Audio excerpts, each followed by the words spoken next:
Shalom Aleichem, blessed neshamas, blessed souls. This is Dhamma talk from Irie Heights, Crown Heights, where it's now Tesvav Mar Cheshvan, the 15th of Cheshvan, where the calculation is never bitter, because when you're learning Torah and doing mitzvahs, you can't become a quitter.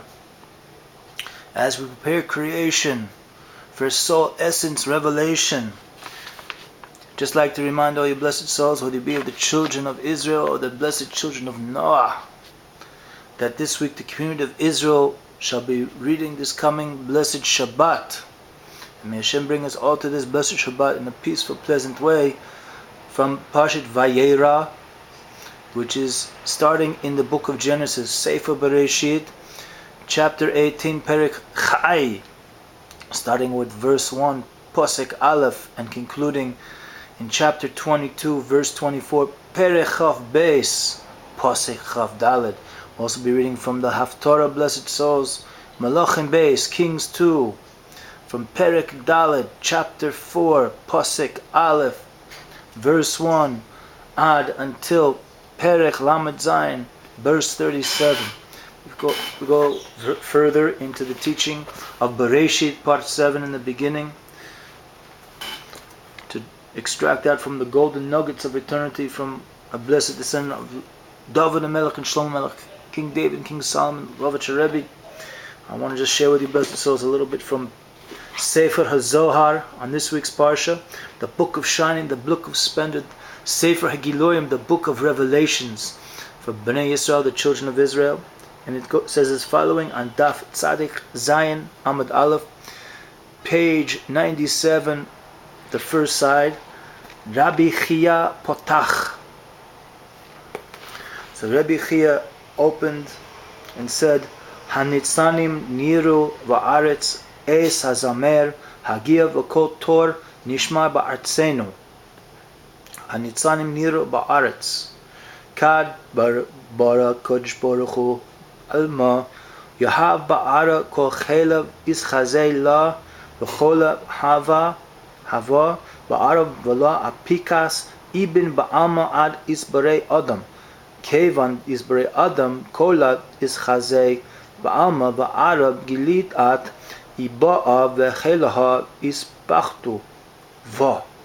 So what it says here, blessed souls, is that taking off from the first verse in this week's portion, Vayera, where the Most High appeared to Avraham in the plains of Mamre. That's P-L-A-I-N-S, not P-L-A-N-E-S, because there were no plains in the time of Avraham.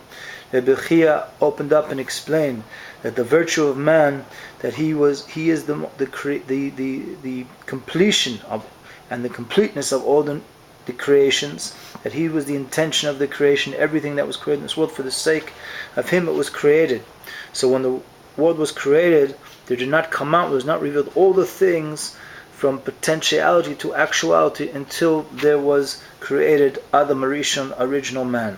Hopefully we'll continue with this point, blessed souls, in Bereshit, in the beginning, part 7. So going back to this teaching of the Rebbe, the Messiah-Aryeh, we started talking about this whole idea. How come in the first verse we see Bereshit ba Elokim et Hashemayim ve'et haaretz, in the beginning the Almighty created the heaven and the earth, and in the second verse already we're talking about the world being desolate and astonishingly desolate, referring to the expression to'u vohu.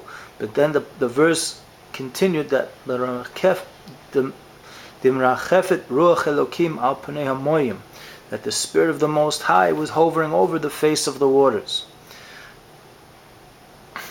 The word Dimrachefet is referring to Rapach Med.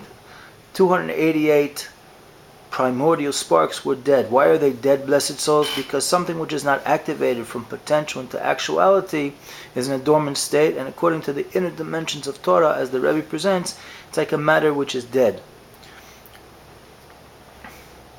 But as well, we have to understand, blessed souls, that the 288 primordial sparks that were invested within this creation can also be transformed into nitzutzot of kedusha, sparks of holiness.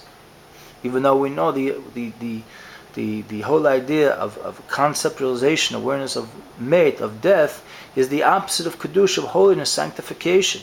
So what's the connection going from one extreme of death and dormancy to being activated and transformed into ultimately what is ultimately the opposite of death, which is kedusha, holiness? So the Midrash brings down, blessed soul, Ita, the Ruach Elokim, the Ruach Shel Melech HaMashiach. So the Midrash brings down that this Ruach Elokim, from a Midrashish standpoint, is referring to the spirit of the King Messiah, Mashiach. Lefiza Nimsa Shel Ruach Shel Mashiach Marachefet Al B'chin Rapach Met. So this comes out to be, blessed souls, that the spirit of the Mashiach is actually hovering over this quality of the 288 dormant sparks, which are considered in a category of mate, of dead. So we need to understand we have to say, how can we go from extreme to extreme, from the beginning of Torah, from creation to already talking about a matter of death, to a spirit of the Most High, which is alluding to the spirit of Mashiach.